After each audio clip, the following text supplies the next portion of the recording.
আসসালামু আলাইকুম systematic math স্কুলের পক্ষ থেকে আপনাদের সবাইকে স্বাগতম। আমি মোহাম্মদ তরিকুল ইসলাম। আজকের ভিডিওতে যে বিষয়টি আলোচনা করব সেটি হলো বীজগণিতের মান নির্ণয়ের টেকনিক, অর্থাৎ কিভাবে খুব সহজে বীজগণিতের এই ধরনের অঙ্কগুলো বিভিন্ন প্রতিযোগিতামূলক পরীক্ষাতে সেকেন্ডেই সমাধান করা যায় সেই বিষয়টি চলুন দেখি। a + 1/a = 2 হলে a + 1/a স্কয়ার সমান কত? সেক্ষেত্রে যেভাবে সমাধান করব, প্রথমে আমরা যে মানটি দেওয়া আছে এই মানটিকে আমরা স্কয়ার দিব।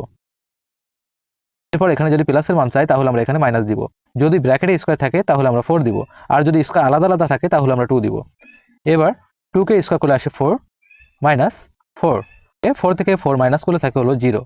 এবার a square plus 1/a square সমান কত? সেক্ষেত্রে আমরা যে মানটি দেওয়া আছে এই মানটিকে আমরা প্রথমে স্কয়ার দিব, দেওয়ার পর তারপর এখানে যেহেতু প্লাস আছে আমরা এখানে মাইনাস দিব। a স্কয়ার যদি এভাবে আলাদা থাকে তাহলে আমরা 2 দ্বারা মাইনাস করব। 2 কে স্কয়ার করলে আসে 4 মাইনাস 2, 4 থেকে 2 মাইনাস করলে আসে হলো 2।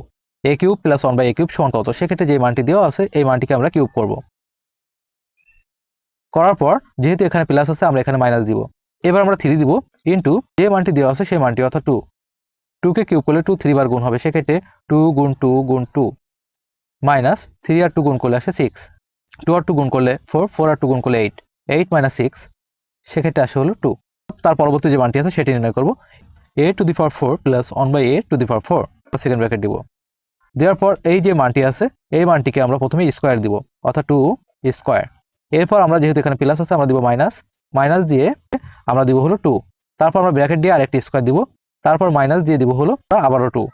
তাহলে 2 কে স্কয়ার করলে আসে 4 মাইনাস 2 ব্র্যাকেটে স্কয়ার মাইনাস 2, 4, 4 থেকে 2 মাইনাস করলে থাকে 2 স্কয়ার মাইনাস 2, 2 কে স্কয়ার করলে 4 মাইনাস 2, 4 মাইনাস 2 সমান আসে 2।